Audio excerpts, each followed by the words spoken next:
అంటే ఎమ్మెల్యేలు సరిగ్గా చేయట్లేదు, కొత్త ఇన్ఛార్జీలు పెట్టారు, కొత్త వాళ్ళని చూసి ఎలా ఓట్లేస్తారని చెప్పేసి అంటున్నారు. ఎవరన్నారు? టీడీపీ నాయకులు. టీడీపీ నాయకులు. అవన్నీ పచ్చ మీడియా మాటలమ్మా. ఎంత కొత్త ఇన్ఛార్జి జనాలతో ఉండట్లేదంటే ఎంత సక్సెస్ఫుల్ అవ్వదు కదా ఏ ప్రోగ్రాం పెట్టినా కూడా. ఒకసారి క్యాండిడేట్ నియోజకవర్గంలోకి వెళ్ళి మీరు ఎంక్వైరీ చేసుకోండి, ఎలా జనాల్లోకి వెళ్తున్నారో, జనాలు ఎలా స్పందిస్తున్నారో, బ్రహ్మరథం పడుతున్నారో ఆయనకి ఒకసారి మీరు కూడా ఎంక్వైరీ చేసుకోండి. మరి ఇప్పుడు ఏపీలో విజయం కోసం జగన్ గారు దొంగోట్లు మార్గం పట్టారు అని చెప్పేసి టీడీపీ అదే వాళ్ళు పేపర్ కానీ న్యూస్ కానీ ఏదైనా కూడా వాళ్ళు పచ్చ మీడియా పచ్చ ప్రచారం తప్పనిచ్చి వేరేది ఏమి లేదు, వాళ్ళు ప్రచారం తప్పనిచ్చి. ఇప్పుడు షర్మిల గారు బస్ యాత్ర మొదలు పెట్టారు కదా, ఏమైనా ఎఫెక్ట్ ఉండిద్ది అంటారా? ఏం ఎఫెక్ట్ ఉండదు. బస్ యాత్ర కాదు, ఏ యాత్ర పెట్టుకున్నా కూడా ఏం ఎఫెక్ట్ ఉండదు. బీజేపీ చెప్పినట్టే చేస్తున్నారు జగన్ గారు అని చెప్పేసి. బీజేపీ చెప్పినట్టు జగన్ గారు ఎందుకు చేస్తున్నారమ్మా? జగన్ గారు బీజేపీ చెప్పినట్టు చేస్తే జగన్ గారే పొత్తులు పెట్టుకొని రాజకీయాలు చేసేవాళ్ళు. ఓన్గా ఆయన సొంతగా పార్టీ పెట్టుకొని ఓన్గానే సింగిల్గానే వెళ్తున్నారు.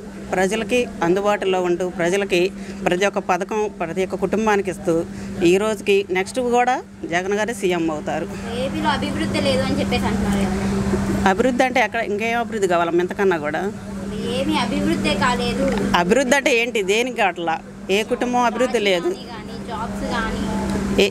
ఈ వాలంటీర్ వ్యవస్థ ఏంటమ్మా? అది జాబ్ కదా, జాబులు కదా. ఎంతమంది వాలంటీర్ వ్యవస్థలో ఎంతమందికి ఉన్నాయి?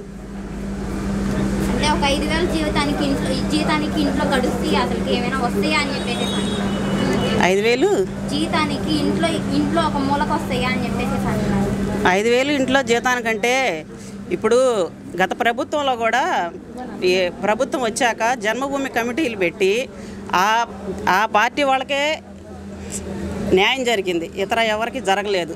ఈ ప్రభుత్వం వచ్చాక ప్రతి ఒక్క కుటుంబానికి సామాన్య మనుషులకు కూడా న్యాయం జరిగింది.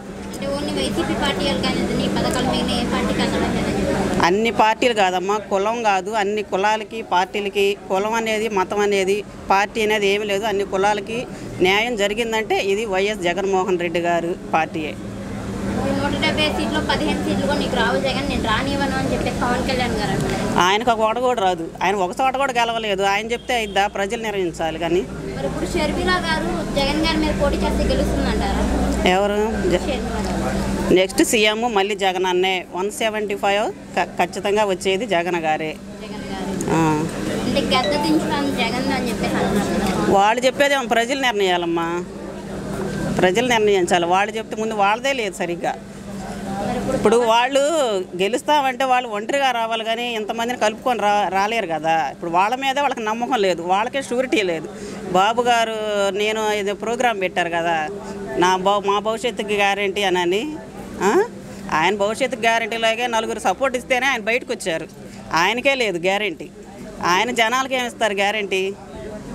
పవన్ కళ్యాణ్ గారు, చంద్రబాబు గారు, నారా లోకేష్ గారు, షర్మిల గారు అందరూ ఒకవైపు ఉంటే జగన్ గారు ఒక్కడే ఒకవైపు ఉన్నారు. సింహం సింగల్గానే పోటీ చేస్తుంది 100%. 175